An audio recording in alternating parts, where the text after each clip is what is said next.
Make des pauses. Cherchez vous-même la solution avant de regarder la correction. Bonne vidéo. Pour cet exercice, on nous rappelle l'inégalité de Bene-Mitchell-Chebyshev. On nous donne la principale version qui permet de déduire trois autres versions. Donc la principale version de l'inégalité de Bene-Mitchell-Chebyshev nous dit que la probabilité de la valeur absolue de la différence de x et de son espérance, qu'elle soit supérieure ou égale à delta qui est un réel strictement positif, est inférieure ou égale à la variance de x divisée par le carré de delta. Pour obtenir les trois autres inégalités, on va commencer par celle-ci. On remarque que ici, l'inégalité c'est supérieur ou égal, alors qu'ici c'est strictement plus petit que. Ces deux événements sont donc contraires l'un de l'autre. Et comme la probabilité de l'événement contraire, c'est 1 moins la probabilité de l'événement, alors cette probabilité peut être remplacée par 1 moins cette probabilité. Donc j'ai 1 moins cette probabilité. Alors le moins cette probabilité, je fais passer cette probabilité du côté ouvert de l'inégalité. C'est pour ça que vous la voyez, elle est du côté ouvert de l'inégalité. Et ensuite, avec mon 1 moins, cette quantité, je la fais passer du côté fermé de l'inégalité. C'est pour ça que vous voyez que du côté fermé de l'inégalité, nous avons bien 1 moins cette quantité. Maintenant, pour obtenir cette inégalité, le delta a tout simplement été remplacé par k sigma de x ou sigma de x est l'écart type de x. Et donc, en remplaçant delta par k sigma de x, au dénominateur, j'ai maintenant quoi? J'ai k sigma de x au carré.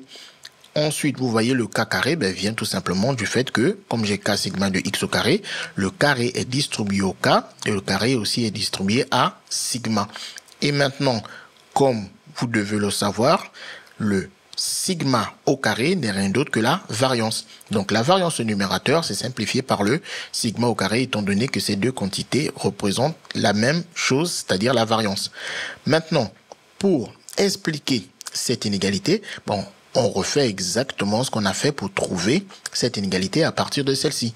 On part de celle-là, on remarque que là j'ai supérieur ou égal, et là j'ai strictement plus petit que, donc ces deux événements sont contraires l'un de l'autre, et donc par conséquent, cette probabilité peut être remplacée par 1 moins cette probabilité. Et ensuite, je la fais passer du côté ouvert de l'inégalité, tandis que celle-ci passe du côté fermé de l'inégalité. Elle vient rejoindre le 1. Donc j'aurai 1 moins cette quantité, et du côté ouvert de l'inégalité, j'aurai exactement cette quantité.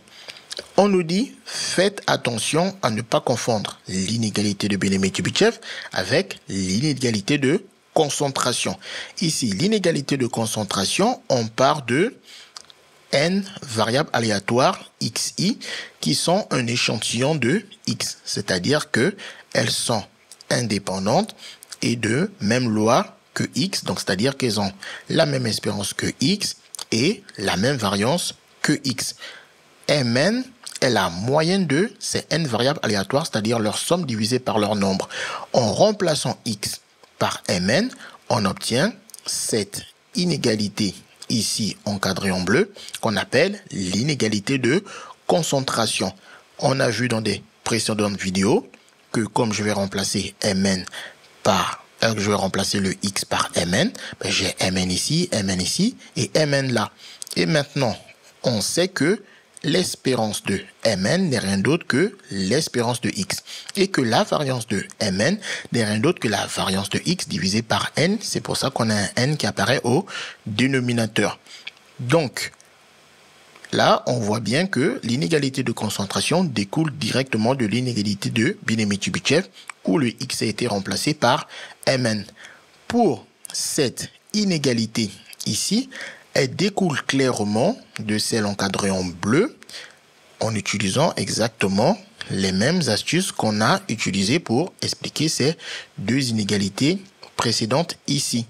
On remarque que comme on a supérieur ou égal ici et que là on a strictement plus petit que, ces deux événements sont contraires l'un de l'autre. Et donc, la probabilité de cet événement-là peut être remplacée par 1 moins la probabilité de cet événement. Et ensuite, cet événement, je le fais passer du côté ouvert de mon inégalité ici. Vous voyez, du coup, il est maintenant du côté ouvert de l'inégalité. Et avec mon 1 moins, je prends cette quantité, je la fais passer du côté fermé de mon inégalité. C'est pour ça qu'on a 1 moins cette quantité du côté fermé de l'inégalité. On vous rajoute en bonus que P inférieur ou égal à A, inférieur ou égal à B, inférieur ou égal à C, permet de dire que la quantité P est majorée par A, majorée par B, majorée par C et majorée par tout ce qui va être bien évidemment supérieur ou égal à P. De manière analogue, si P est supérieur ou égal à A, supérieur ou égal à B, supérieur ou égal à C, alors P est minoré par A, minoré par B, minoré par C et minoré par tout ce qui est inférieur ou égal à P. Dans cet exercice, on nous dit X est une variable aléatoire d'espérance 10, de variance 2, X1, X2, Xn est un échantillon de taille n de la loi suivie par X et Mn égale à X1 plus X2 plus plus Xn, le tout divisé par n. La variable aléatoire moyenne de cet échantillon. Donc on nous dit la probabilité de la valeur absolue de la différence de x et 10, qu'elle soit supérieure ou égale à 2, est majorée par, donc on nous propose plusieurs réponses. Donc, en observant cette probabilité, il faut être capable de se dire que ça fait clairement penser à l'inégalité de Bien-Aimé-Chebyshev. Donc, on va partir de l'inégalité de Bien-Aimé-Chebyshev, appliquée à x avec un delta qui vaut 2, et on va voir ce que ça donne. Donc, premièrement, je rappelle l'inégalité de Bien-Aimé-Chebyshev. Donc, c'est probabilité de valeur absolue de la différence de x et de son espérance, qu'elle soit supérieure ou égale à delta. Cette probabilité est inférieure ou égale à la variance de x divisée par delta au carré.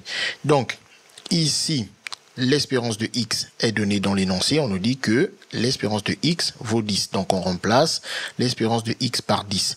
D'après la question, on voit qu'il faut remplacer le delta par 2. Donc, je remplace mon delta par 2. Et ensuite, d'après l'énoncé, je vois que la variance de x, elle vaut 2. Donc, ici, je mets 2. Et ensuite, j'applique la formule. Donc, ici, ça me fait donc du delta sur donc le 2. Du coup, ce delta, je le mets au dénominateur, donc 2 au carré. Ici, je remets mon inégalité, ma parenthèse, le P de la probabilité.